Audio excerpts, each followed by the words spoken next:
तो Israel Iran के conflict में कूद पड़ा है यूएसए और उसने यहाँ पर बमबारी भी करी, ईरान की न्यूक्लियर फैसिलिटीज को अफेक्ट भी किया। बट आगे क्या हो सकता है, मार्केट्स पे क्या असर पड़ेगा, आज की वीडियो आपके लिए बहुत इंपॉर्टेंट होने वाली है। मैं कुछ मुद्दों पे बात करूंगा और आपको यूएस की प्लानिंग समझाऊंगा कि यूएस कितना आगे का सोच के चलता है, इस पूरे वॉर के अराउंड यूएस किस तरह से बेनिफिट कर रहा है। और कहीं ना कहीं ट्रम्प की पूरी प्लानिंग ये स्टॉक मार्केट क्रैश को भी लाने की है और उस स्टॉक मार्केट क्रैश का एक ब्लेम बनाने के लिए भी है कि वो ब्लेम दे पाए कि स्टॉक मार्केट किस लिए क्रैश कर रहा है। क्योंकि एसएनपी जब जिस समय उन्होंने ज्वाइन किया यहाँ पर प्रेसिडेंटशिप, यूएसए के जब वो प्रेसिडेंट बने, उस समय मैंने आपको एक प्लानिंग बताई थी आज से 6-7 महीने पहले जब वो बने थे कि ट्रम्प के पास कोई जरिया नहीं है, उन्हें कोई ना कोई नैरेटिव या कहानी बनानी पड़ेगी कि स्टॉक मार्केट और इन्फ्लेशन किस वजह से बढ़ रहा है, स्टॉक मार्केट क्यों गिरेगा और यहाँ पर हर चीज़ भुखमरी, कोई प्रॉब्लम, अनएम्प्लॉयमेंट, ये सब क्यों आएगा। तो इसका उन्हें एक रीज़न चाहिए होगा, क्योंकि बाइडेन जब गए हैं ना मार्केट छोड़ के,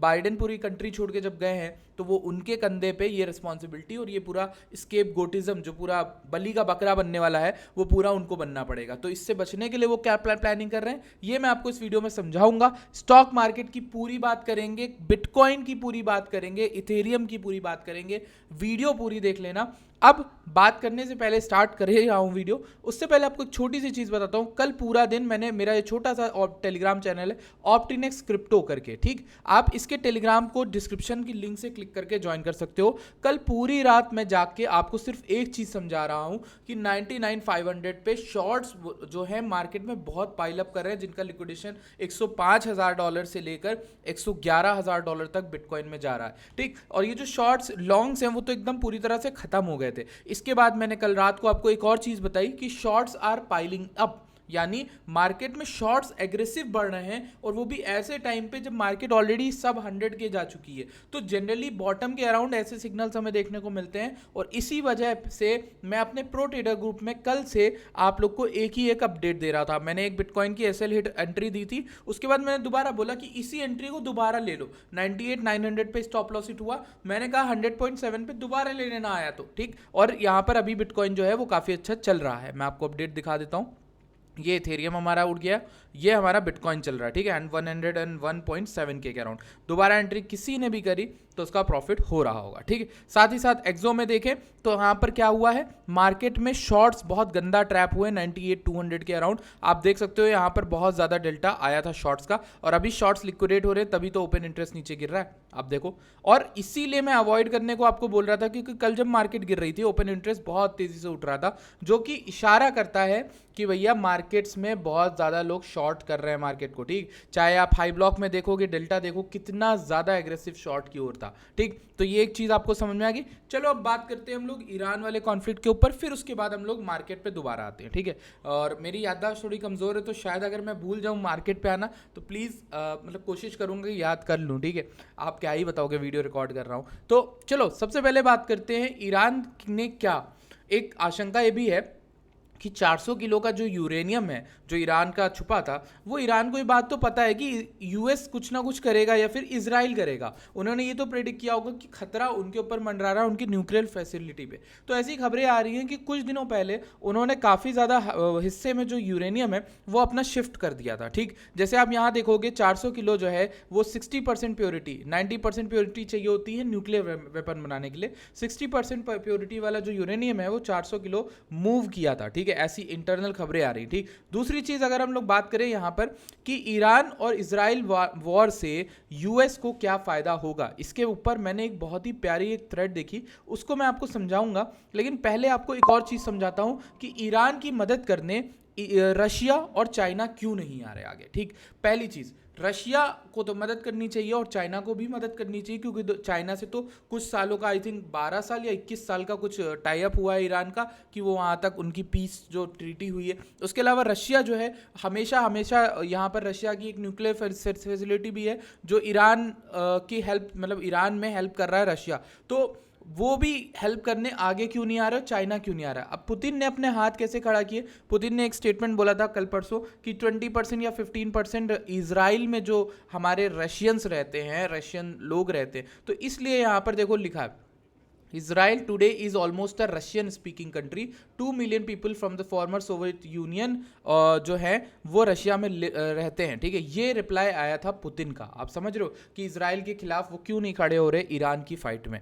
दूसरी चीज़ मैं आपको इसका मेन मुद्दा बताता हूँ। यहाँ पर एक चीज़ तो ये हो गई कि रशिया क्यों नहीं इन्वॉल्व हो रहा, क्योंकि उसके पास जो मिलिट्री सपोर्ट और जो भी काफ़ी चीज़ें हैं वो पूरी बिजी है यूक्रेन से लड़ने में, ठीक है। और यूक्रेन को फंड करता है यूएस। आप समझ रहे हो, यूएस को उसने ग्राउंड सोल्जर्स भी दिए हैं, यहाँ पर इक्विपमेंट भी दिए हैं, आर्टिलरी भी दी है, ताकि यूक्रेन की फाइट को फंड कर सके रशिया के अगेंस्ट। अब यूएस इस पूरे मुद्दे में कैसे गेम दिमाग खेल रहा है मैं आपको बताता हूँ बहुत ही प्यारी तरीके से। यूएस इस पूरे मुद्दे में इस तरीके से खेल रहा है कि रशिया जो है फंसा रहेगा यूक्रेन से लड़ने में, हम यूक्रेन को फंड करेंगे, ठीक। फिर वहाँ पर ईरान और इजराइल में जब मुद्दे बढ़ेंगे तो इजराइल हमसे हेल्प मांगने आएगा, बट हम इजराइल को प्लेन से ही जो कुछ हेल्प कर पाएंगे, जैसे उन्होंने वहाँ पर अपना वो भेजा था जिससे बॉम्बिंग करी गई, तो वो B2 वाले को, तो उसको उसमें भी उन्होंने उसको हेल्प करी, बट अपनी ग्राउंड जो सोल्जर्स हैं उनको नहीं भेजा, या फिर किसी भी और तरीके की हेल्प नहीं कर रहे हैं। वो यहाँ पर आर्टिलरी और जितने भी इक्विपमेंट्स उससे हेल्प करेंगे, ठीक है। इसराइल को ईरान से लड़ा रहे हैं जिससे उनके जो इक्विपमेंट्स हैं वो सेल हो सके, जो गन्स और वेपन्स हैं वो सेल हो सके। उधर यूक्रेन लेगा, इधर इसराइल लेगा, ठीक है। और इसराइल के साथ ये खड़े रहेंगे।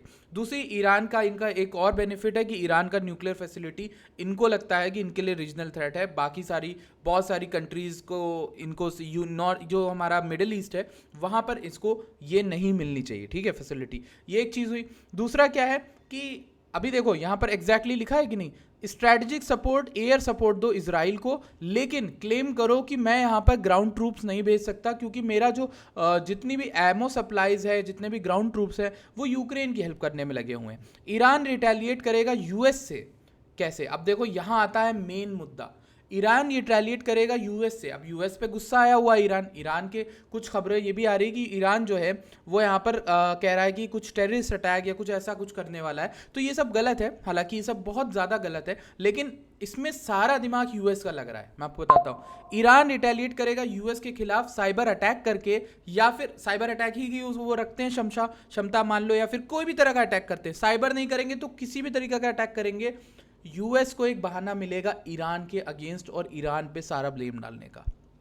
समझ में आ रहा प्लू प्लानिंग। जैसे ही ईरान पे पूरा का पूरा वो ब्लेम डालेंगे, blame them for causing the stock market crash and banking system collapse, ठीक। जितना भी बैंकिंग सिस्टम है, जितना भी स्टॉक मार्केट क्रैश करेगा, वो यूएस ईरान पे डाल सकता है अगर वो साइबर अटैक करता है। अगर वो नॉर्मल अटैक, कोई अटैक, नॉर्मल छोटा मोटा अटैक या कोई भी बड़ा अटैक करता है यूएस के ऊपर, तो भी यूएस अपनी जनता को ईरान के खिलाफ कर देगी और सारा ब्लेम ईरान पर चला जाएगा, जिससे डिप्रेशन जो आएगा, जिससे भुखमरी जो आएगी, उससे गवर्नमेंट के अगेंस्ट लोग नहीं होंगे, गवर्नमेंट पे उतना सवाल नहीं उठेगा जितना वो बाहरी लड़ाइयों पे हो जाएगा। इस पूरे मुद्दे में यूएसए ने अपनी कम से कम कैजुअलिटी, इसको गेम थ्योरी में पढ़ाया जाता है, कम से कम कैजुअलिटी में पूरा वॉर को वो किस तरह से अपने आप को बेटर सिचुएशन में कर रहे हैं। ऐसा मैं आपको इसलिए बता रहा हूँ कि यहाँ पर अब देखो उनका इसके बाद क्या मुद्दा होगा, चाइना को रोकना, नेवल सपोर्ट, जो अपने एलाइज हैं जैसे इंडिया हो गया, आसपास के जितने भी लोग हैं वो चाइना को रोकेंगे बेल्ट एंड रोड इनिशिएटिव पूरा करने से, आपको पता होगा। और ये सेम जो पूरा प्लान इन्होंने किया है, यही सेम प्लान यूएस ने किया था 1940 से 1944 के बीच में। ये पूरे प्लान से ही यूएस अपने डिप्रेशन से जल्दी निकल पाया। अगर आपको लगता है कि आप 10 लोगों की कहानियां सुनते हो कि ये है, बट हर चीज़ के पीछे ऊपरी अथॉरिटीज़ हर चीज़ देख रही होती हैं कि हमारी देश इतने साल के लिए अगर भुखमरी में जा रही है या फिर कोई प्रॉब्लम हो रही, इतने साल बाद हम अर्ली बाउंस बैक करें। अगर आप, यही कारण है कि यूएस को आप देखोगे सबसे फास्ट रिकवरी हुई थी उस समय जो वॉर चल रहा था, world war 2, world war 3, US संभल के रहा क्योंकि उसने अपने वेपन्स और अपनी आर्टिलरी को बेचना ही सबसे बढ़िया यहाँ पर रिकवरी का प्लान बनाया, और अभी भी उनका पूरा का पूरा प्लान बना हुआ है। This also save the US from the worst effects of the depression unleashed on the rest of the world, ensure they recover first. आपको पता है करोड़ों लोग भुखमरी से मरे थे वर्ल्ड वॉर 2 के बाद, वर्ल्ड वॉर 1 के बाद, और आई थिंक गिनती भी नहीं है कि कितने लोगों के इंडिया में क्या हुआ था।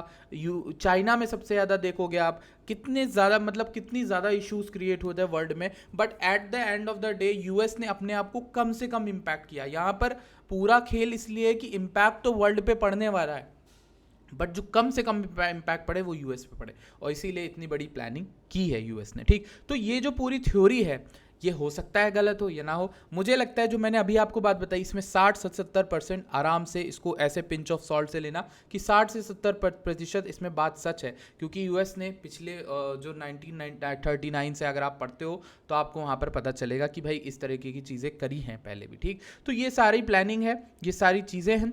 यहाँ पर आपको एक और चीज़ बताता हूँ। अब कल आज शाम को मार्केट यूएस की ओपन होगी, ठीक। अब जब यूएस की मार्केट ओपन होगी तो आप देखोगे कि जो हेज शॉर्ट्स थे, जो बहुत बड़े शॉर्ट्स हैं, उनको अपनी गामा कवरिंग के लिए यहाँ पर बायबैक भी करना पड़ेगा, ठीक है। और इससे थोड़ा बहुत शॉर्ट टर्म रिलीफ आ सकता है मेरे ख्याल से मार्केट के अंदर। मैं आपको एक चीज़ छोटी सी दिखाता हूँ। मैंने यहाँ पर पहले तो ये वीडियो है जून 18 की, ठीक है, जून 18 की मेरी वीडियो है। आप देखो मैं चिल्ला रहा था, एक तो मैंने अपने चैनल पर दिया भी है शॉर्ट। मैंने कहा था यहाँ से ये जो 106 के ऊपर ये जो क्लोजिंग नहीं कर पा रहा है ये नीचे गिरेगा, ये आएगा 96-97 के अराउंड तक आ सकता है, बुल मार्केट सपोर्ट तक आ सकता है। ये जून 18 की वीडियो है। ये हमारी वीडियो देख लेते हैं। ये वीडियो है हमारी जून 16 की। जून 16 की वीडियो में अगर आप देखोगे मैं शॉर्ट ही था। जिनको याद है, जो वीडियोस मेरी डेली देखते हैं, मेरा बायस यही बना है कि मार्केट में टॉप लोकली इन है। मैं लॉन्ग अगर बीच में कर भी रहा हूं तो मेरा रीज़न सिर्फ ये है कि मुझे बाउंस पे प्ले करना है, मुझे सिर्फ लॉन्ग में प्रॉफिट करना, फिर निकल जाना है। यहाँ पर अगर आप पूरा प्लान देखोगे, उस समय भी आपके भाई ने बोला था 107 108 के अराउंड ये मार्केट गिरेगी, बट मार्केट 108 500 चली गई। तब भी आपके भाई ने यहाँ पर शॉर्ट दिया था। प्रूफ दिखा देता हूँ आपको। हमारा जो प्रूफ है वो प्रूफ के साथ बात करता हूँ। जून 17 की बात है, जून 16 की वो वीडियो थी। जून 17 को आपके भाई ने 108 500 के अराउंड मार्केट चला था। आई डोंट नो आपको क्लियर दिख रहा है। उठती मार्केट पे आपके भाई ने, ऑप्टिनेक्स क्रिप्टो ने ये बोला था, ये वर्ड्स थे, not bullish here, I want everyone to stay aside in stables for better opportunity, this could be our local top। 1300 लोग, ये वो 1300 लोग हैं जो लोकल टॉप पे, अगर किसी इसके 10% 130 लोगों ने भी सिर्फ अपने सारे यूएसडीटी बेच के यूएसडीटी में हो गए तो आज वो पूरी मार्केट को आउट परफॉर्म कर रहे हैं। वो उन लोगों को आउट परफॉर्म कर रहे हैं जो ऑल्ट लेके बैठे, वो उन लोगों को आउट परफॉर्म कर रहे हैं जिनको बाकी यूट्यूबर बाय करा के बैठे थे, वो उन लोगों को आउट परफॉर्म कर रहे हैं जो जबरदस्ती की ट्रेड करते हैं। समझ रहे हो? ये पूरा लोकल टॉप का प्रेडिक्शन आपको 17 जून को हमारे टेलीग्राम पे मिला था, और अभी भी आपको नहीं समझ आया क्यों मैं Telegram Telegram Telegram Telegram Telegram चिल्लाया करता हूं। इसका रीज़न ही यही था कि आप टेलीग्राम ज्वाइन करोगे तो कुछ मैं लिख के आपको बता सकूंगा। यूट्यूब वीडियो बनाने में 1-2 घंटा मेरा घर पे होना, स्टूडियो में होना बहुत ज़रूरी होता है, सब कुछ सेटअप होना चाहिए, but Telegram is at my hands. मैं फ़ोन पर आपको अपडेट कर सकता हूँ। समझ में आ रहा? तो टेलीग्राम नहीं ज्वाइन करोगे तो सब कुछ मिस आउट कर दोगे मेरे भाई। बहुत कुछ है जो आपको जानना बाकी है। चलो बैक टू चार्ट्स, ठीक। स्टॉक मार्केट की बात करते हैं, S&P की। Let's talk about stock market. सबसे पहले स्टॉक मार्केट बहुत बड़े बड़े गैप्स छोड़ के गया है। पहला जो सबसे बड़ा गैप है स्टॉक मार्केट का वो हमारा ये वाला है, ठीक। मान के चलो ये है 5700 से 5600 का बताया हुआ है। इसके बाद अभी हमको और भी गैप्स मिलेंगे, बट आप डेली में जाओगे तो आपको गैप्स पता चलेंगे, ठीक है। गैप एक ये भी है पतला सा, ठीक है। फिर ये एक गैप है, फिर हमें नीचे ये पतला सा ये गैप फिल है, ये वाला गैप मिल रहा है 5300 का, ये, ठीक। अब वॉर की न्यूज़ पहले भी आई है, ईरान और यूएस की पहले भी वॉर की न्यूज़ हुई है। तो उस दौरान आपको मैंने बताया था कि यूएस की स्टॉक मार्केट उतना हर्ट नहीं हुई थी, छोटा मोटा यहाँ पर गिरी थी। उसके बाद ये डिफाइन करता है कि ईरान करता क्या है, इजराइल क्या करता है, ये भी डिफाइन करेगा कि आगे की टेरिटरी क्या होगी। अब मैं सारी न्यूज़, सारी खबर जो ईरान इजराइल की बातें कर रही मैंने, वो सब साइड कर देता हूँ 2 मिनट के लिए। सिर्फ चार्ट देखते हैं, क्योंकि चार्ट के बेसिस पे आपके भाई ने यानी मैंने प्रिडिक्ट किया था कि मार्केट गिर सकती, ठीक। चार्ट के बेसिस पे ही तो किया था। अब देखो ये वही चार्ट है, ये गिरा कि नहीं, नीचे फटा कि यहाँ टारगेट दिया था 96,900, ओ कोई बात नहीं, नहीं आया ना, कोई बात नहीं, कोई इशू नहीं। अब आप एक चीज़ ध्यान दो कि सिर्फ चार्ट के बेसिस पे हम कुछ चीज़ें देख सकते हैं। वो पहली ये कि यूएस की स्टॉक मार्केट अभी हाई नहीं तोड़ी है, ठीक। हाई ना तोड़ना इज़ अ फेलियर पैटर्न। मैं आपको दिखाता हूँ, ये सेम जो पैटर्न है यही तो बिटकॉइन में हुआ था। लेट मी शो यू, ये देखो, तुम्हें कुछ दिखाता हूँ मेरे भाई। वैसे ये डेली क्लोजिंग बहुत अच्छी लग रही है, ये डेली अच्छी है, कैंडल अच्छी। ये देखो यहाँ क्या हुआ, ये हाई था, ऑल टाइम हाई था हमारा, ये फेल कर गया ऑल टाइम हाई तोड़ने का। गौर से देखना क्या बता रहा हूँ, ये ये तोड़ नहीं पाया इसको, ठीक। जब फेलियर होता है और वहाँ से कोई भी तरह का रिवर्सल या पहली रेड कैंडल भी मिल जाए, मार्केट्स रिवर्स करने वाली हैं, समझ जाना, ठीक। अब ये बात क्यों बताई, ऐसा फेलियर पैटर्न मैं इसलिए बोलता हूँ क्योंकि जब मार्केट में उतनी पावर ना बचे उठाने की, ठीक। ये नीचे गिरा ज़रूर पर उठा, बट अब यहाँ पे अब जो आपके जो शॉर्टर्स हैं, पहले वेव ऑफ शॉर्टर्स, पहले वेल्स यहाँ एंटर करते हैं मार्केट को शॉर्ट करने वाले, ठीक। सेकंड वेल्स यहाँ पे एंटर करते हैं जिनको साइन का वेट करना होता है। ये एग्रेसिव वाले होते हैं, ये कंजर्वेटिव होते हैं। इनको लगता है कि अब रैली में फ्यूल खत्म है, अब तो मैं एग्जिट कर दूंगा, ठीक।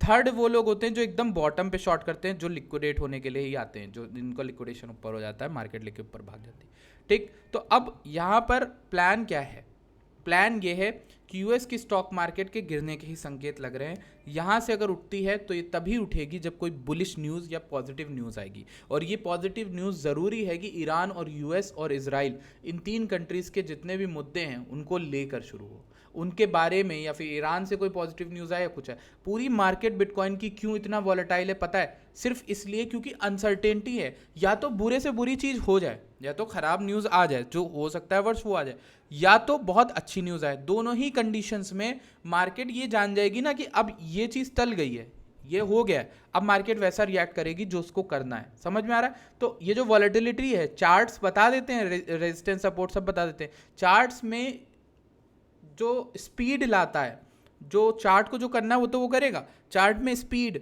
और बीच बीच के फ्लक्चुएशन वो वॉर ले आएगा, वॉर की खबरें या जो जितनी भी खबरें आ रही वो ले आएगा। इसीलिए मैं आपसे कह रहा हूँ कि आप स्टॉक मार्केट को क्लोजली मॉनिटर करना। आज की क्लोजिंग बाय द वे जो पिछली क्लोजिंग हुई है वो अच्छी नहीं हुई है, क्योंकि ये एक ऐसी कैंडल है जो सेलर्स को इन्वाइट करेगी, और हो सकता है आज हम गैप डाउन ओपन करें 5900, हो सकता है हम 5800 करें, हो सकता है 5700 कर जाएं। जितना बड़ा गैप डाउन होगा उतना बड़ा इंपैक्ट हमें बिटकॉइन में दिखेगा शॉर्ट टर्म में। याद रखना, बिटकॉइन आउट परफॉर्म कर रहा है पिछले काफ़ी दिनों से एस&पी को, यानी बिटकॉइन ही पहले रिवर्स भी करेगा। अगर जहां पर इसको अपना सपोर्ट मिल गया यूएस की स्टॉक मार्केट को, वहां से पहले ही बिटकॉइन अपना सपोर्ट दिखा के उठ चुका होगा। जैसे मैं आपको एक चीज़ समझाता हूँ मेरे भाई, एक चीज़ समझाता हूँ। देखो पहली चीज़ क्या है, बिटकॉइन कल गिर रहा था, राइट, बिटकॉइन कल गिर रहा था, एक मिनट रुको। अब एक चीज़ नोटिस करो, फ्राइडे सैटरडे संडे, ठीक, मार्केट क्लोज थी यूएस की मार्केट क्लोज थी। तो कौन सी मार्केट ऐसी थी जिसको इम्पैक्ट लेना था पूरी न्यूज़ का? जो अटैक हुआ, अटैक की न्यूज़ किसके पास थी? कौन यहाँ पर रिएक्ट कर सकता था? एक ही एसेट तो बचा, मतलब गोल्ड भी बंद रहता है, फॉरेक्स भी शायद, मेरे ख्याल से फॉरेक्स खुली होगी, फॉरेक्स में तो इम्पैक्ट उतना आया नहीं होगा डिक्सी और जो कंट्रीज इन्वॉल्व, करेंसीज इन्वॉल्व उनके अलावा। लेकिन बिटकॉइन या क्रिप्टो मार्केट ओपन थी 24 घंटे, तो सबसे बड़ा इम्पैक्ट जो लिया है वो क्रिप्टो मार्केट ने लिया है। अगर आप नोटिस करो, ये यहाँ वाली कैंडल से, ये से लेकर पूरा ये इम्पैक्ट, तो इसके अंदर जो सेलर या वीक हैंड थे जो वॉर की न्यूज़ पे सेल करते, वो ऑलमोस्ट आउट है, 90% वो आउट है। क्यों? क्योंकि उनको रिएक्ट करने का टाइम मिल गया। उनको रिएक्ट करने का तो मिला ही है, हालांकि जो स्टॉक मार्केट में भी शॉर्ट करना चाहते हैं उन्हें नहीं मिला होगा, वो बिटकॉइन में शॉर्ट कर रहे होंगे।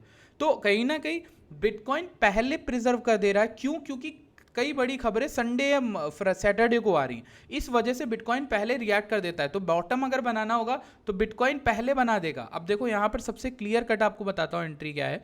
आपकी सबसे क्लियर एंट्री बनेगी अगर ये इस जोन को क्लियर करके होल्ड कर लेता है और रिक्लेम बैक करता है, यानी कि अगर अब 102 500 103, मेरे ख्याल से सेफ्टी है 103 के ऊपर, अभी भी नहीं है सेफ्टी, ये इस विक के कैंडल के ऊपर होगी। समझ रहे हो क्यों बोल रहा हूँ? यहाँ पर मल्टीपल विक और मल्टीपल कैंडल बनी, तो 103 500 103 400 का लेवल कई बार बोल रहा हूँ, कल से टेलीग्राम पे बोला, अगर ऊपर आ जाती है मार्केट तो मेरे ख्याल से एक बहुत अच्छा पंप आएगा, जो ऑलमोस्ट मुझे लगता है यहाँ नहीं आएगा भले, लेकिन एटलीस्ट स्टिल 106 के तक तो मैं एक्सपेक्ट कर सकता हूँ, 106 800 तक और ऐसा कुछ। और अगर हम गौर से देखें तो इस पूरे रेंज का 0.5 या गोल्डन पॉकेट भी एक्सपेक्ट कर सकते हैं। हाँ, गोल्डन पॉकेट 106 के, तो हम वहाँ तक का एक्सपेक्ट कर सकते हैं। तो ये मेरा एक अनुमान है जिसको लेके मैं लेके चल रहा हूँ। अब इथेरियम देख लेते हैं, लेट्स सी। जब हम इथेरियम को देखते हैं तो हमारा इथेरियम ये रिजेक्शन से तो रिजेक्ट कर दिया 2860 से 2933, ठीक। ये वाला रिजेक्शन आपको मैक्रो में आपका भाई बता रहा था, उस समय सेल हो गया, बट मैं इथेरियम को लेके अभी भी बुलिश हूँ। मुझे लगता है इसने ना 2100 का लेवल क्रॉस किया है, टच किया है, जो कि मेरा एक टारगेट था, याद होगा। अगर ब्रेकडाउन इथेरियम करता है तो फिर कर देगा, ठीक। मेरे ख्याल से इसमें मैंने एक लॉन्ग की ट्रेड ली जिसके एसएल बैक टू बैक लिए, बाकी अगर मैं आपको बताऊं तो मेरे ख्याल से इसने बहुत परफेक्ट एक चीज़ बनाई है। अगर ये रीटेस्ट कंप्लीट होता है तो इथेरियम यहाँ से बहुत अच्छी रैली करने के मूड में मुझे लग रहा है। ठीक, अब इथेरियम की रैली कैसे स्टार्ट होगी, उसी मुद्दे के हिसाब से अगर इथेरियम $2400 के ऊपर आ जाता है, जैसे बिटकॉइन 106 के ऊपर आ जाता है, सॉरी 103 या 106 के ऊपर, तो इथेरियम अगर 2400 के ऊपर आ जाता है तो बहुत अच्छी रैली स्टार्ट होगी इथेरियम के अंदर भी। और टारगेट्स आपके इस बार एटलीस्ट टिल $3100 तक रहेंगे। ठीक है, तो ये आपकी पूरी की पूरी ट्रेड रहेगी बिटकॉइन और इथेरियम की। पूरा वॉर वाला सिचुएशन बता दिया है, यूएस इस तरह से कैसे बेनिफिट कर रहा है। यूएस को कोई ना कोई स्केपगोट चाहिए, कोई ना कोई खबर चाहिए थी हमेशा से, और ट्रंप की पूरी प्लानिंग उसी के दौरान चल रही है, कैसे वो पैट्रियाटिक सेंस में देश को अच्छा अच्छा करके सब कुछ बढ़ाए बता के और दूसरों को यहाँ पर बता दे, फंसा भी दिया है। काफ़ी ज़्यादा कॉन्फ्लिक्ट्स हो चुके हैं। ट्रम्प के पास कई चीज़ें थी जो अवॉइड भी की जा सकती है, हालांकि मैं उस पोजीशन में नहीं हूँ कि मैं किसी प्रेसिडेंट को सलाह दूँ। बट आपको क्या लगता है, आप नीचे कमेंट में बताना, आपको क्या मानना है क्या नहीं मानना है वो भी आप बताना। तो I will see you guys in the next video, till then bye bye, take care.